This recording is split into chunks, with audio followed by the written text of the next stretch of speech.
우리 구주 하나님과 우리의 소망이신 그리스도 예수의 명령을 따라 그리스도 예수의 사도된 바울은 믿음 안에서 참 아들 된 디모데에게 편지하노니 하나님 아버지와 그리스도 예수 우리 주께로부터 은혜와 긍휼과 평강이 내게 있을지어다. 내가 마게도냐로 갈 때에 너를 권하여 에베소에 머물라 한 것은 어떤 사람들을 명하여 다른 교훈을 가르치지 말며 신화와 끝없는 족보에 몰두하지 말게 하려 함이라. 이런 것은 믿음 안에 있는 하나님의 경륜을 이rum보다 도리어 변론을 내는 것이라. 이 교훈의 목적은 청결한 마음과 선한 양심과 거짓이 없는 믿음에서 나오는 사랑이거늘 사람들이 이에서 벗어나 헛된 말에 빠져 율법의 선생이 되려 하나 자기가 말하는 것이나 자기가 확증하는 것도 깨닫지 못하는도다. 그러나 율법은 사람이 그것을 적법하게만 쓰면 선한 것임을 우리는 아노라. 알 것은 이것이니 율법은 옳은 사람을 위하여 세운 것이 아니요 오직 불법한 자와 복종하지 아니하는 자와 경건하지 아니한 자와 죄인과 거룩하지 아니하는 자와 망령된 자와 아버지를 죽이는 자와 어머니를 죽이는 자와 살인하는 자며 음행하는 자와 남색하는 자와 인신매매를 하는 자와 거짓말하는 자와 거짓 맹세하는 자와 기타 바른 교훈을 거스르는 자를 위함이니 이 교훈은 내게 맡기신 바 복되신 하나님의 영광의 복음을 따름이니라. 디모데 전서는 분류하기를 이름 붙이기를 이제 목회서신이다. 사도 바울이 자기의 후배 또 자기의 아들이라고까지 부르는 디모데에게 이 목회에 관련된 어떻게 교회를 이끌 것인가에 관한 말씀을 기록한 책이라고들 합니다. 그래서 디모데전서 오늘 시작하는데 이 첫 일성을 디모데에게 어떻게 전하는가를 우리가 잘 살피면 좋겠습니다. 요즘 사실이 아닌 거짓 뉴스들이 판을 칩니다. 그죠? 어디까지가 진실일까? 이제 신문이나 뉴스나 여러 가지 매체들을 보면서도 이게 진짜일까? 거짓일까를 걱정해야 되는 요즘 현대가 되어버렸습니다. 그러다 보니까 이 뉴스를 보면서 들으면서도 혼란스러워요. 이것이 커지다 보니까 가짜뉴스가 판을 치면 사회가 혼란스러워지겠구나 하는 생각이 듭니다. 그런데 이 역사를 보면, 말씀의 역사를 보면 사탄은 초대교회 때부터 오늘날 지금까지 거짓 복음으로 교회를 공격합니다. 가짜뉴스로 사회가 혼란해지는 것과 비슷한 맥락인 거예요. 거짓 복음을 가지고 교회를 혼란스럽게 만들어요. 성도들을 미혹합니다. 그렇기 때문에 우리 성도는 그러면 그 거짓 복음을 분별할 수 있는 영적 분별력이 필요하겠구나 하는 생각이 드는 거예요. 그러려면 말씀의 능력으로 무장이 돼야 돼요. 분별하려면. 그래야 사탄의 그런 거짓 복음을 가지고 우리 교회를, 성도들을 공격하는 이 공격으로부터 우리 믿음을 지켜낼 수 있는 겁니다. 그런 차원에서 사도 바울은 자기의 후배 목회자인 디모데에게 오늘 이 말씀을 전하는 거예요. 1절부터 7절에서 하는 이 부탁은, 당부는 다른 교훈을 경계해라. 후배 목회자들에게 하는 말입니다. 다른 교훈을 경계하라. 바울은 디모데에게 교회에서 다른 교훈을 가르치는 자들 행위 멈추게 하고 제거해야 된다라고 일가를 합니다. 여기서 다른 교훈이라는 것은 그 당시에 보면 율법, 신화, 족보 등등등 예수님의 십자가의 복음과 상관없는 교훈을 가르치는 것을 다른 교훈이라고 말했어요. 바울은 이 다른 교훈들은 하나님의 뜻과 상관없이 그냥 논쟁만 자꾸 일으킬 뿐이다. 가르치는 자들도 잘 알지도 못하면서 자기가 선생인 것처럼 한다. 이렇게 얘기를 해요. 당시에 율법 선생이라고 하는 사람들이 이 교회 저 교회 돌아다니면서 복음을 방해하고 성도들을 오히려 혼란에 빠뜨리고 할례를 받지 않으면 구원받지 못한다. 성경에도 없는 말들을, 대표적인 말들을 이렇게 하면서 온갖 악행들을 저지르고 다녔던 시대였어요. 그래서 바울은 강력하게 말합니다. 내가 전한 예수 그리스도의 십자가 복음 외에 다른 복음, 다른 교훈을 전하는 자는 천사라고 할지라도 저주를 받을 것이다. 정말 강력한 말을 했어요. 갈라디아서에서 이 말을 했거든요. 1장 8절부터 9절을 보면. 천사라고 해도 내가 전한 복음, 바울이 전한 복음이 뭡니까? 예수 그리스도의 십자가 복음. 그거 외에 다른 복음을 전하면 천사라고 해도 저주를 받는다. 정말 강력하게, 그 당시가 너무너무 이 거짓 복음, 다른 교훈 때문에 교회가 어려운 상황이니까 이렇게 너무 단호하게, 강력하게 말을 한 거예요. 디모데에게도 마찬가지로 다른 교훈을 경계해야 된다 하면서 이렇게 엄중하게 말을 한 겁니다. 여러분, 그러면서 말해요. 율법의 목적이, 율법이 잘못됐다는 게 아닙니다. 바울의 이 강조는. 율법의 목적을 그래서 다시 한번 말해요. 율법의 목적은 마음을 깨끗이 하고 양심을 맑게 해서 믿음을 순수하게 해서 사랑하는 사람이 되게 하는 것이 율법의 목적이다. 그렇게 얘기를 해요. 그런데 다른 교훈을 전하는 사람들은 논쟁만 부추기고 사랑해서 오히려 이탈하게 만들고 이렇게 한다. 그래서 바울의 이 서신서를 보면 이 다른 교훈에 대해서 몇 군데 이야기하고 있어요. 이 다른 교훈, 오늘은 다른 교훈이라고 이렇게 표현을 했는데 디모데전서 4장 7절을 보면 망령되고 허탄한 신화 이렇게도 표현을 했고 디모데 후서 4장 4절에 보면 진리를 떠난 허탄한 이야기라고도 표현을 했고 디도서 1장 14절에 보면 유대인의 허탄한 이야기 이렇게 표현을 하기 여러 가지 표현들을 썼어요. 이 다른 교훈에 관해서. 사랑을 떠나게 하고 의미 없는 논쟁만 낳게 하는 이 교훈은 바른 교훈이 아닙니다. 우리도 똑같습니다. 그 사탄의 거짓 복음이 오늘날 우리에게도 계속 들어와요. 다른 교훈과 거짓 교훈, 거짓 복음은요, 지금도 우리 교회를 향해 끊임없이 도전합니다. 우리를 흔들려고. 사탄의 계략인 거예요. 다른 구원의 길을 제시하기. 구원이 예수님 십자가밖에 없냐? 예수님밖에 없냐? 그것도 맞고 이 길도 있다. 뭐 여러 가지 미혹을 해요. 예수 그리스도의 복음을 부정하고 성도들을 미혹합니다. 왜 기독교는 그렇게 이기적이냐? 왜 자기들만 구원의 이 길이 있다고 하느냐? 이러면 혹해요. 진짜 그러네. 왜 그러지? 왜 그러기는요? 하나님이 만드신 구원의 길은 그 길 하나밖에 없습니다. 이거는 고집도 아니고 이기적인 것도 아니고 하나님이 주신 말씀 그대로예요. 그런데 그거를 가지고 흔들어요. 거짓 복음을 가지고.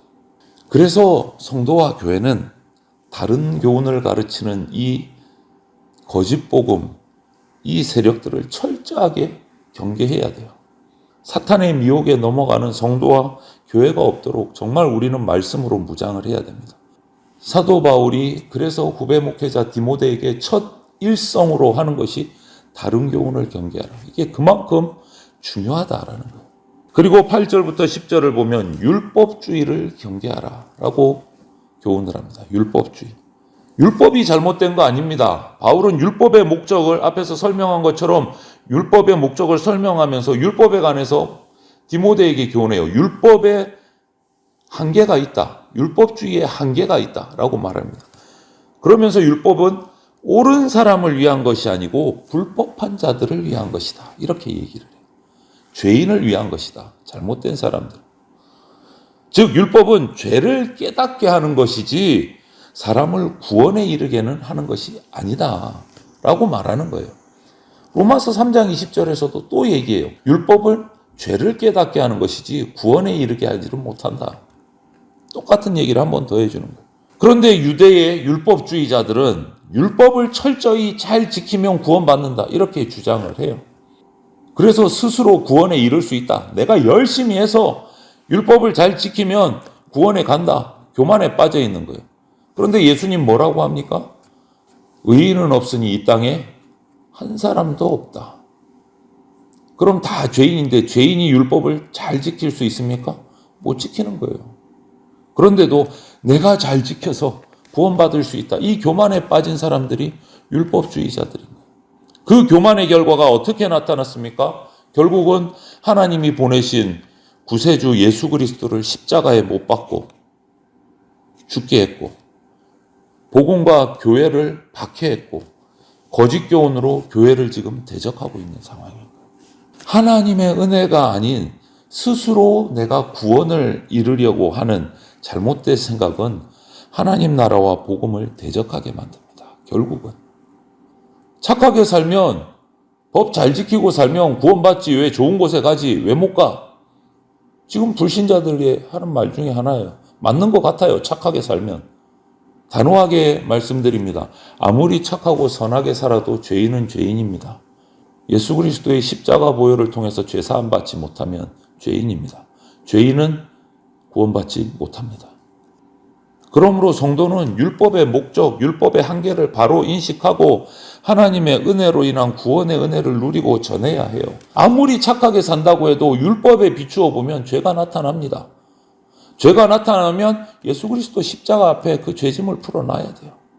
인간의 선한 기준과 하나님의 선한 기준은 너무나 큰 차이가 있습니다. 그것을 우리가 깨달아야 돼요. 그래서 바울은 거짓, 다른 교훈을 경계하라는 그 일성과 함께 두 번째로 율법주의를 경계하라라고 디모데에게 가르치고 있는 겁니다.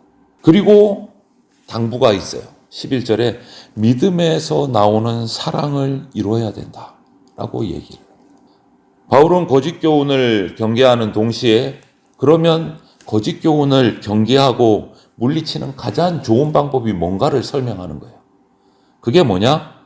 좋은 방법 딱 하나, 바른 교훈, 참 교훈으로 열매를 맺는 거다라고 말해요. 열매를 맺는 거.